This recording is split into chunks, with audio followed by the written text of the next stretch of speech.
صل على محمد وآل محمد اللهم صل. بسم اللہ الرحمن الرحیم. عن ابی سعید الخدری رضی اللہ تعالی عنہ انہ قال، حضرت سعید خدری رضی اللہ تعالی عنہ، حضرت ابو سعید خدری رضی اللہ تعالی عنہ بیان کرتے ہیں، قال رسول اللہ صلی اللہ علیہ وسلم، رسول اللہ صلی اللہ علیہ وآلہ وسلم نے ارشاد فرمایا، یوشک ان یکون خیر مال المسلم غنم، یوشک قریب ہے، ان یکون کہ ہو، خیر مال المسلم مسلمان کا بہترین مال، غنم بکریاں، یتبع بها شعف الجبال جن کو لے کر وہ پہاڑوں کی چوٹیوں پر چلا جائے، ومواقع القطر قطر اور بارش برسنے کی جگہ پر چلا جائے، یفر بدینہ من الفتن اپنے دین کو لے کر فتنوں سے بھاگتا پھرے۔ ابو سعید خدری رضی اللہ تعالی عنہ اس روایت کو نقل کرنے والے ہیں، جن کا اصل نام ہے سعد بن مالک رضی اللہ تعالی عنہ۔ غزوہ احد کے موقع پر اپنی عمر چھوٹی ہونے کی وجہ سے غزوہ احد میں شریک نہیں ہو سکے۔ اس کے علاوہ باقی غزوات میں یہ شریک ہوئے، جبکہ ان کے والد گرامی مالک بن سینان رضی اللہ تعالی عنہ غزوہ احد کے شہداء میں سے ہیں اور احد کے میدان میں مدفون ہیں۔ ابو سعید خدری رضی اللہ تعالی عنہ کا شمار صحابہ کرام میں ان صحابہ میں ہوتا ہے جو علماء تھے۔ ان سے 1171 احادیث مروی ہیں۔ ان کی وفات مدینہ منورہ میں ہوئی اور جنت البقیع میں مدفون ہے۔ ان کو جو خدری کہا جاتا ہے، ان کے آباء و اجداد میں ایک نام آتا ہے عبید، ان کے والد کا نام تھا ابجر جن کو خدرہ بھی کہا جاتا تھا، ان کی طرف نسبت کرتے ہوئے انہیں خدری کہا جاتا ہے۔ حضرت ابو سعید خدری رضی اللہ تعالی عنہ بیان کرتے ہیں کہ رسول اللہ صلی اللہ علیہ وسلم نے ارشاد فرمایا، یوشکو اوشک یوشکو، عربی کے اندر ایک خاص قسم کے افعال ہیں جنہیں افعال مقاربہ کہا جاتا ہے، جو قرب کے معنی پر دلالت کرتے ہیں۔ ان میں ایک یوشکو بھی ہے جس کا ماضی اوشک آتا ہے، اگرچہ اس کا ماضی بھی استعمال ہوتا ہے لیکن مضارع کی شکل میں یہ زیادہ عربی میں آیا ہے۔ اس کا ترجمہ ہوتا ہے قریب ہے، ان یکون، ان یہ کہ یکون ہو، کان یکون کا معنی ہوتا ہے ہونا، یہ اس سے فعل مضارع ہے، قریب ہے کہ ہو خیر مال المسلم مسلمان کا بہترین مال، کیا ہو؟ غنم بکریاں۔ غنم عربی میں اس میں جنس ہے، مذکر مؤنث دونوں پر بولا جاتا ہے۔ اس کا ترجمہ بکریاں یا بکریوں کا ریوڑ، ایک بکری ہو تو اسے غنمتن بولا جاتا ہے۔ تو آپ نے فرمایا قریب ہے کہ مسلمان کا بہترین مال بکریاں ہو۔ کیوں ہو بکریاں؟ یہ آپ صلی اللہ علیہ وسلم نے قرب قیامت پیش آنے والے فتنوں کی کثرت کی پیشن گوئی فرمائی کہ ان قریب میری امت پر ایسا زمانہ آنے والا ہے جس میں میری امت کے افراد جن کو اپنے ایمان کی قدر و قیمت کا پتہ ہوگا، تو اپنے ایمان کو بچانے کے لیے وہ یہ پسند کریں گے کہ ان کا کوئی اور کاروبار نہ ہو بلکہ ان کے پاس بکریاں ہوں جنہیں لے کر وہ آبادی سے الگ تھلگ پہاڑوں کی چوٹیوں پر یا جنگلات یا وادیوں میں نکل جائیں۔ کیوں نکلیں؟ اپنے دین کو فتنوں سے بچانے کے لیے۔ تو آپ نے فرمایا ان قریب مسلمان کا بہترین مال بکریاں ہوگا۔ وہ کرے گا کیا؟ یتبع بها شعف الجبال، یتبع تابع یتبع، اس کا معنی بھی ہوتا ہے پیچھے لگنا۔ اس لفظ کو آپ یتبع بھی پڑھ سکتے ہیں، اتبع یتبع، باب افتعال سے یہ بھی اس کا معنی بھی ہوتا ہے پیچھے لگنا، پیروی کرنا۔ یتبع بها ان بکریوں کے پیچھے لگتے ہوئے وہ جائے گا. کہاں؟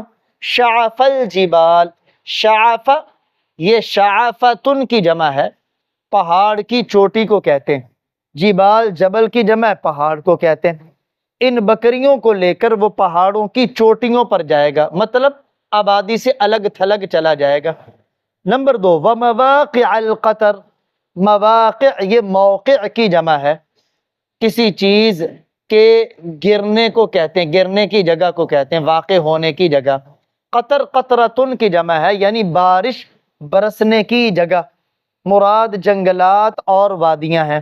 وہ ان بکریوں کو لے کر پہاڑوں کی چوٹیوں پر اور بارش برسنے کی جگہوں یعنی جنگلات اور وادیوں میں چلا جائے گا. جائے گا کیوں؟ یفر بدینہ من الفتن. فر یفر، یہ عربی میں فعل مضاعف ہے. مضاعف اس فعل کو کہتے ہیں جس میں ایک حرف ایک ہی جیسا 2 مرتبہ آیا ہو. جیسے یہاں را 2 مرتبہ ہے، لیکن پھر اس کو ایک حرف کر کے اوپر شد ڈال دی جاتی ہے، جیسے را کے اوپر شد ڈالی گئی. اس لیے اس کا جو مصدر ہے وہ ہے فرار، باگنا. یفر، وہ باگتا پھرے گا. بدینہ، اپنے دین کی وجہ سے. با کا معنی وجہ سے بھی کر سکتے ہیں اور با کا معنی ساتھ بھی کر سکتے ہیں. اپنے دین کو ساتھ لے کر وہ باگتا پھرے گا، یا اپنے دین کی وجہ سے وہ باگتا پھرے گا، یعنی اس کے آبادی کو چھوڑنے کی وجہ دنیا نہیں ہوگی، وطن چھوڑنے کی وجہ دنیا نہیں ہوگی بلکہ دین ہوگا. اپنے دین کی خاطر باگتا پھرے گا. من الفتن، فتن فتنتن کی جمع ہے، فتنوں سے. اب یہاں علماء نے بحث کی کہ آیا انسان کے لیے خلوت یعنی تنہائی، لوگوں سے الگ تھلگ رہنا، یہ زیادہ بہتر ہے، یا جلوت یعنی لوگوں کے ساتھ مل کر اجتماعی زندگی میں رہنا، یہ زیادہ بہتر ہے؟ کسی نے خلوت کو بہتر کہا یعنی تنہائی میں رہنا، اور کسی نے جلوت کو بہتر کہا. لیکن جمہور اور اکثر علماء کی رائے یہ ہے، اس میں اعتبار انسان کی ذات اور اس وقت کے حالات کا ہے. دیکھا جائے گا کہ حالات کیسے ہیں، اور آدمی کے لیے آبادی میں رہتے ہوئے اپنے دین پر چلنا آیا آسان ہے، دین کو بچانا آسان ہے یا نہیں. اگر اس کے لیے دین کو بچانا آبادی میں رہتے ہوئے آسان ہے تو پھر اس کے لیے آبادی میں رہنا، لوگوں میں رہنا، اجتماعی زندگی گزارنا، اس میں نماز اجتماعی ہے، جنازہ پڑھ لے گا، امر بالمعروف ہے، نہی عن المنکر ہے، بیوی بچوں کے حقوق ہیں، والدین کے حقوق ہیں، رشتہ داروں کے حقوق یہ ادا کر لے گا. لیکن اگر اس کے لیے اپنے دین کو بچانا آبادی میں رہتے ہوئے مشکل ہے تو اس وقت اس کے لیے الگ تھلگ اور تنہائی میں جانا اور اپنے دین کو بچانا یہ افضل ہے. باقی رہ گیا معاملہ علماء کا، کیونکہ علماء کے ساتھ وابستہ ہے دوسروں کی بھی ہدایت. تو علماء کے لیے اجتماعی زندگی میں رہنا، اپنے دین کی بھی فکر کرنا اور دوسروں کے دین بچانے کی فکر کرنا بھی ضروری. لیکن اگر ایسے حالات آ جائیں کہ علماء کو بھی اپنے دین میں خطرہ لاحق ہو جائے کہ اب دین کو بچانا، دین پہ چلنا بڑا مشکل ہے، تو اس وقت علماء کے لیے بھی تنہائی اور خلوت کی زندگی وہ اجتماعی زندگی سے افضل ہے. اس کی ایک بہت بڑی مثال مسلمانوں میں پیش آنے والی لڑائیاں ہیں کہ آپس میں مسلمانوں کے ہی 2 گروہ لڑ رہے ہوں. اسے پتا ہو کہ اگر میں یہاں رہوں گا تو مجھے ایک گروہ کا حصہ بننا پڑے گا اور میرے ہاتھ سے کسی مسلمان کا خون بہہ جائے گا. تو ایسے موقع پر اسے اجتماعی حال کو چھوڑ کر تنہائی میں جانا بہتر ہے. ایک عیسائیوں کے ہاں رہبانیت، دین اسلام رہبانیت کا ہمیں درس نہیں دیتا. عیسائیوں میں رہبانیت کیا ہے؟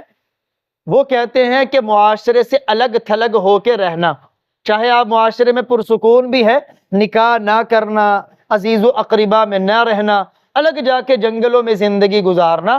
دین عیسائیت میں اسے رہبانیت کہا گیا، جبکہ اسلام کہتا ہے کہ رہبانیت کی اسلام میں کوئی جگہ نہیں ہے، بلکہ اجتماعی زندگی یہ مسلمان کے لیے افضل ہے جس میں سب کے حقوق وہ ادا کر رہا ہو. ہاں کہیں ایسی مجبوری والا معاملہ آ جائے کہ اس کے لیے دین کو بچانا مشکل ہو جائے تو پھر دین کہتا ہے کہ یہ آبادی سے نکل جائے، لیکن اپنے دین کو بچائے، دین کو داؤ پہ نہ لگائے.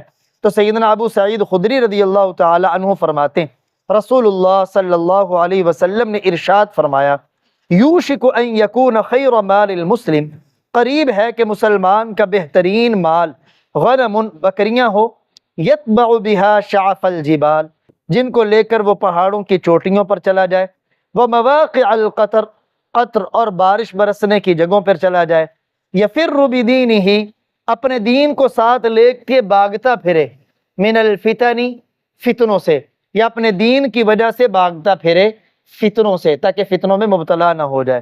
اللہ تعالی ہمارے بھی دین اور ایمان کی حفاظت فرمائے۔